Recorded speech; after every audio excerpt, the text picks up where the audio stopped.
ইছমুৰি primary committee BPF দলৰ আণ্ডাৰত আৰু হলথুগাঁও প্ৰাইমাৰী BPF দলৰ আণ্ডাৰত কেইজনমান আপছু ৱাৰ্কাৰ আৰু UPPLৰ ৱাৰ্কাৰ আৰু XNDB ৱাৰ্কাৰসকলে আমাৰ BPF দলত জইনিং কৰিছে। টোটেল 27 জন। খুব ভাল কথা, আমি আদৰি লৈছোঁ। যেনক আমি ফিউচাৰত কি কাম কৰিম, কোনটো বিষয় লৈ বেছি গুৰুত্ব দি পেলাই আমি কাম কৰিবলৈ হাতত ল'ম, এইবিলাক কথা মই অলপ জনাই দিছোঁ ইহঁতক। সেইবিলাক গোটেই কথা আমাৰ অহা 20 আৰু 21 তাৰিখত যিটো BPF দলৰ 2 দিনীয়া কাৰ্যসূচী লৈ পেলাই যিটো ট্ৰাইনেল কনফাৰেন্স হ'ব, সেইবিলাক এই সময়ত ডেলিগেট হাউচ আৰু CWC মিটিঙত আলোচনা কৰা হ'ব। বিশেষ কৰি BPF এইবাৰ যদি চৰকাৰ আহে, চৰকাৰটো আহিবই, চৰকাৰ অহাৰ পিছত আমি বিশেষ কৰি ইয়াং জেনেৰেশ্যনটো আমি কেনেকৈ ইনভলভ কৰি পেলাই কাম কৰিব পাৰে, তাৰ কাৰণে আমি বেছি গুৰুত্বপূৰ্ণভাৱে আলোচনা কৰিম।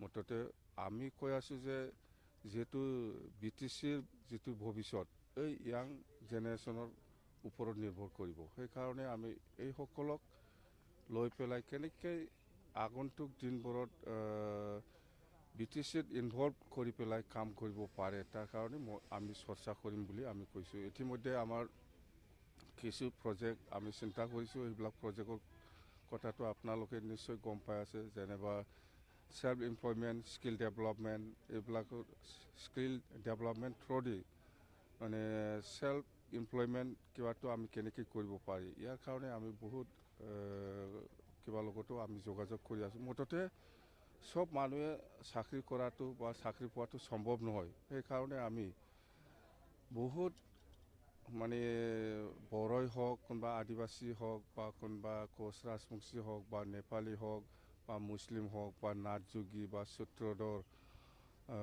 বা বেংগলী, বা হিন্দীভাষী, যিমান জাতি জনগোষ্ঠী আছে, সকলৰ সমাজত আজিৰ দিনত হিচাপ নাই মেট্ৰিক পাছ, হিচাপ নাই হায়াৰ ছেকেণ্ডাৰী পাছ, হিচাপ নাই BA পাছ, হিচাপ নাই MCOM পাছ, বা MSc পাছ, বা MA পাছ।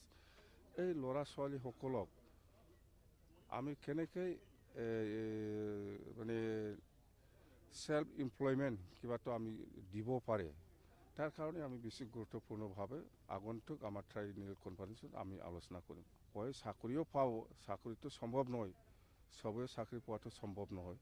মুঠতে আগন্তুক দিনত চৰকাৰ অহাৰ পিছত আমি খুব চিষ্টেমেটিকেলি আমি কাম কৰিবৰ কাৰণে হাতত লৈছোঁ।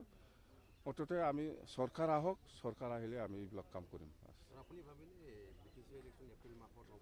নাই 2025ৰ ভিতৰত হ'ব।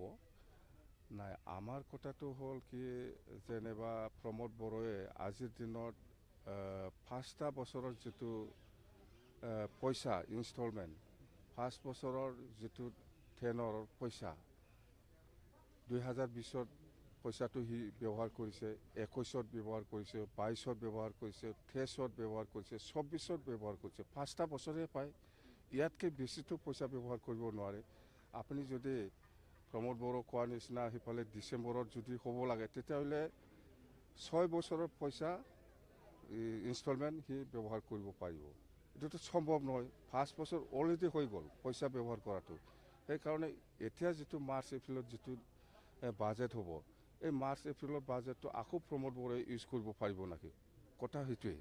সেইকাৰণে আমি কৈছোঁ যে মাৰ্চ এপ্ৰিলৰ ভিতৰত নিৰ্বাচনটো হ'ব। মাৰ্চ এপ্ৰিলত যিটো নতুন বাজেট হ'ব 2025-26ত, এই পইচাটো প্ৰমোদে আকৌ ইউজ কৰিব পাৰিব নেকি, তেতিয়াহ'লেতো এইটোতো বেআইনী হ'ব। কোনো প্ৰাইম মিনিষ্টাৰ, কোনো CM বা কোনো কিবাই আজিৰ দিনত 6 বছৰৰ পইচা হাত দিয়াটো মই দেখিবলৈ পোৱা নাই বা হোৱা নাই, এনেকুৱা সম্ভৱ নহয়।